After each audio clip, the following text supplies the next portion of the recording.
I've racked up over 100 miles on this Happyrun G60 e-bike. A link to this bike is above and also in the description. I want to go over the benefits and negatives of riding this bike for over 100 miles.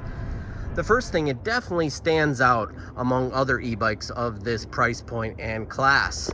The brown tires and the brown seat, along with the frame shape, it definitely stands out. It is a comfortable ride with the higher seat and taller handlebars, so it's a real comfortable riding position compared to most e-bikes in this class.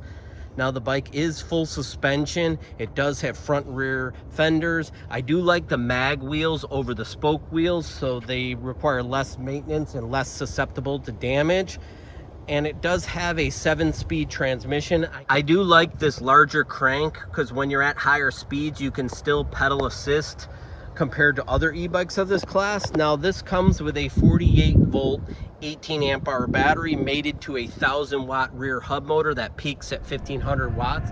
I do get a top speed of about 31 miles an hour or 50 kilometers and a range of about 26 miles on pedal assist mode 3.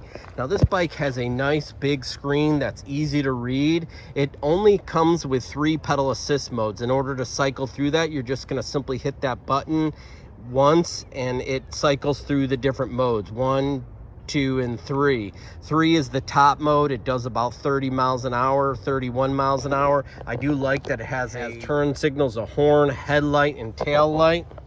I like this headlight compared to most e-bikes that mount it on the crown or fork crowns. This is nice and small and definitely lighter weight.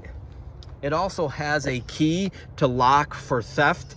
It has the voltmeter here, so you know exactly where the voltage is. It does come with front and rear hydraulic brakes that have this adjustability knob, which is nice. And also the battery does lock in the frame there. So you have keys for the battery and on the handlebars for anti-theft. Now the directionals are only in the back. It's your standard brake light here. It is quite bright at night and definitely good looking too. So overall, I'm pretty happy with this bike. If you have any questions, please leave in the comments. I hope that you liked this video, subscribe to my channel, and thanks for watching.